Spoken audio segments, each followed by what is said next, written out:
আমরা আওয়ামী লীগ দেখেছি, বিএনপি দেখেছি, জাতীয় পার্টিও দেখেছি, এবার জামাত দেখতে চাই। হাসিনা চলে যাওয়ার পরে যদি আওয়ামী লীগের শত শত কর্মীকে আমরা দেখতাম রক কাটা, তাহলে আমরা ধরে নিতাম এটা শিবির করেছে। হাসিনা যেরকম 6 মাস টিকেছিল, আমি মনে করি বিএনপি ক্ষমতায় আসলে 6 মাসও ধরে রাখতে পারবে না। প্রথম কথা হচ্ছে যে জামাতের বিরুদ্ধে যে মিথ, যেগুলো অপপ্রচার, সেটা ব্যাপারে জনগণের ধারণা আমি মনে করি যথেষ্ট পরিবর্তন হয়েছে জামাত বা তার অঙ্গ সংগঠনের বিরুদ্ধে। সেটা কিন্তু লক্ষণীয় বিষয়। ইলেকশনে জয়ী হয়ে আওয়ামী লীগ, বিএনপি, জাতীয় পার্টির সরকার পরিচালনার যে অভিজ্ঞতা, সেটার পরিপ্রেক্ষিতে তার অঙ্গ সংগঠনের কার্যক্রম সম্পর্কে মানুষের যথেষ্ট তিক্ত ধারণা। সেই পরিপ্রেক্ষিতে এই যে বিপ্লবটা হলো, এই পরিবর্তনের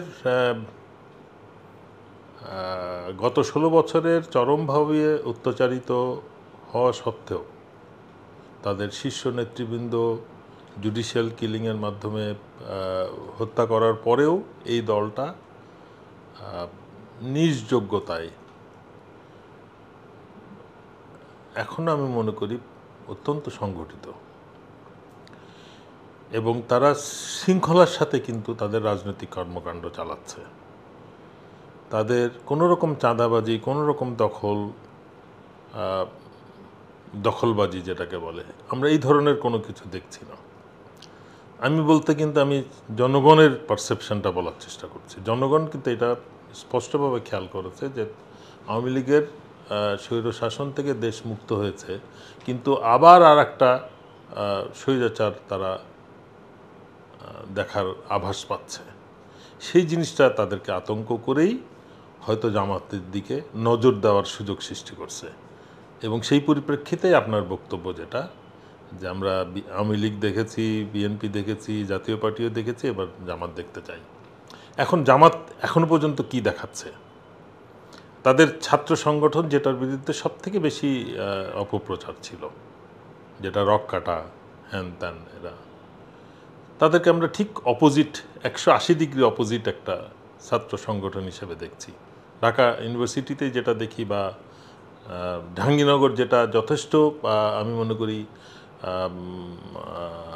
কি বলা যায়, ধর্মনিরপেক্ষ আইডিয়াতে যেটা ইউনিভার্সিটিটা প্রতিষ্ঠিত, যদিও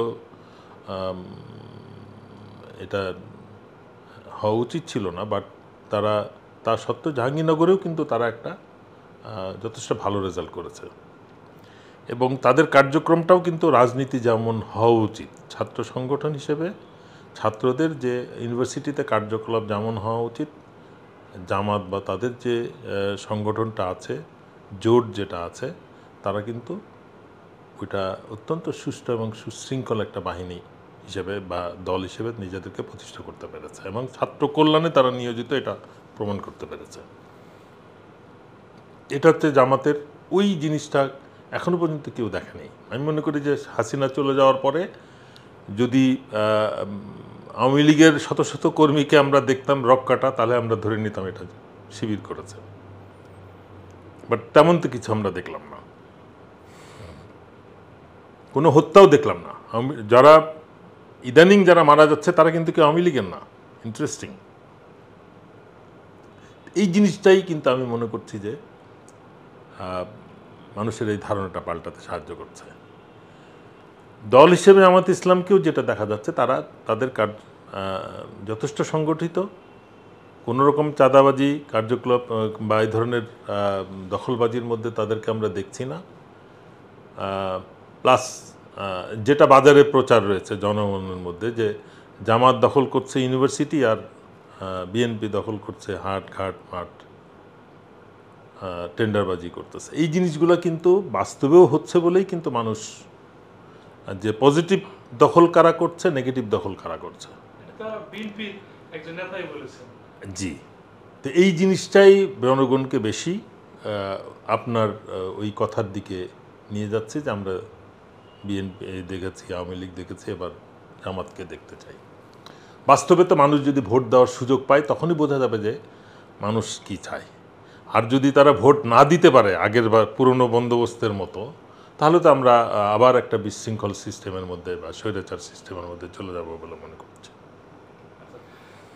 একটা বিষয় হচ্ছে যে জামাত আসলে নির্বাচনে কতটা আসন পাওয়ার মতো একটা দল। অনেকে তো বলে যে 50টা আসন পাওয়ার মতো দল বা 40টা, 100 ছুঁই এমন কেউ বলে না। বা আবার অনেকে কথা বলে যে 300 আসনে বিজয়ী হওয়ার মতো প্রার্থী একমাত্র বিএনপি দিতে পারে। আপনার পারসেপশন কি, জামাত কতটা আসন পেতে পারে? আমার এই আসন পাওয়ার বিষয়টা আমাদের মানে আমি মনে করি যে এটা কোনো সায়েন্টিফিক বা লজিক্যাল চিন্তাধারার রেজাল্ট না। বিএনপি যদি বলে আমরা 300 আসন দিয়ে 200 জিতে আসতে পারি, এটা তারা পুরনো বন্দোবস্তের এই ভোট কেন্দ্র দখলের মাধ্যমে যে এলাকা তার কতজন শক্তিশালী এবং অর্থবান প্রার্থী আছে তাদেরকে জিতিয়ে আনতে পারবে, এই বন্দোবস্তের হিসাব। আমরা কিন্তু অন্যভাবে হিসাব করতে চাচ্ছি। মানুষ নিরাপদে ভোট কেন্দ্রে যাবে, ভোট দিবে এবং প্রকৃত ভোটটাই কাউন্ট হবে এবং তারপরে যে যা প্রার্থী জিতবে সেই হবে সংসদ সদস্য। আমার ধারণা এই ধরনের কোনো ভোট যদি করা সম্ভব হয়, শুধু সম্ভব হয় না, এটাই করতে হবে, এটাকেই আমরা ভোট বলবো এবং আগামীতে যদি ভোট হয় তাহলে এই ভোটই হইতে হবে। আমার ধারণা এইবার জনগণ সে ব্যাপারে সচেতন আছে।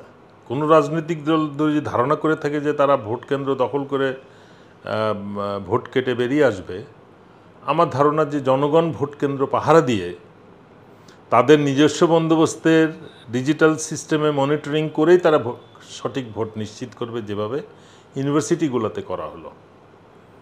প্রত্যেকটা এলাকায় আমি মনে করি এরকম সচেতন জনগণ বা গোষ্ঠী আছে যারা তাদের এলাকার ভোটকে সুষ্ঠু এবং নিরবিচ্ছিন্ন করার জন্য সক্রিয় থাকবে।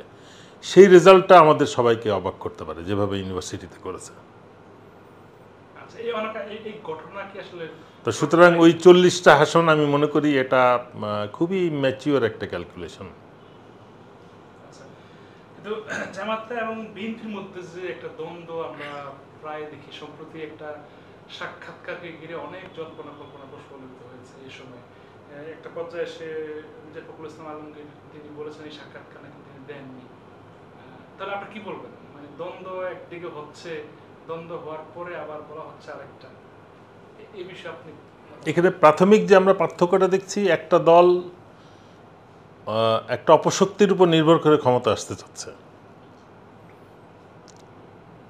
আওয়ামী লীগ যার উপর নির্ভর করে, ভারতের উপর নির্ভর করে বা তার একটা 16 বছরের সেট প্রশাসন সিস্টেম, সশস্ত্র বাহিনী সব কিছুর সেট করে নির্বাচিত হওয়া পরেও 6 মাসের বেশি টিকতে পারে নাই। সেই সিস্টেমকে আর একটা দল অ্যাডাপ্ট করে নিতে চাচ্ছে। এটা কিন্তু মানুষকে সবথেকে বেশি হতাশ করছে। এর বিপরীতে আমরা দেখছি জামাত নিজের কর্মকাণ্ডের মাধ্যমে ইলেকশনে আসার চেষ্টা করতেছে। তারা কিন্তু এই দখলবাজিটা প্রকাশ্য না, সুতরাং আমি বলতে পারবো না, দায়ী করতে পারছি না। আমি ধারণা করছি অনেকে বলতেছে যে দখল তারা করছে, বাট করলেও সেটা কিন্তু সোশ্যাল মিডিয়াতে আসছে না। সেই পরিপ্রেক্ষিতে আমার ধারণা যদি ভোটটা নিরপেক্ষ হয়, সুষ্ঠু হয়, রেজাল্টটা সবাইকে অবাক করবে এবং সেটা জনগণের পক্ষে হবে। আর যদি পুরনো বন্দোবস্তের ইলেকশন হয়, বর্তমান প্রশাসন, বর্তমান আইন শৃঙ্খলা বাহিনী, তাহলে আবার দেশ একটা অনিশ্চয়তার দিকে চলে যাবে। হাসিনা যেরকম 6 মাস টিকে ছিল, আমি মনে করি বিএনপি ক্ষমতায় আসলে 6 মাসও ধরে রাখতে পারবে না, বিকজ তাদের সেন্ট্রাল কোনো শক্ত নেতৃত্ব নাই। তাহলে মূল ঘটনা তো আসলে যেটা বলি যে ভারতকে ঘিরে, অবশ্যই ভারতকে ঘিরের থেকে সবথেকে যেটা দুশ্চিন্তার বিষয় হচ্ছে, ভারত কিন্তু এখন আর রিজিওনাল পাওয়ার নাই। সাইজে বড়, ওইটা তো এখনো ভাঙে নাই, যেহেতু সেটা বড় একটা দেশ, জনসংখ্যা ব্যাপক, ওটাও তার এলাকার কারণে, যে তার আয়তনের কারণে। কিন্তু যদি আমি সামরিক বাহিনী দেখি, একটা স্ট্র্যাটেজিক পাওয়ার হিসেবে যদি দেখি, রিজিওনাল পাওয়ার হিসেবে দেখি, ভারত আমি মনে করি অত্যন্ত দুর্বল একটা অবস্থানে রয়েছে।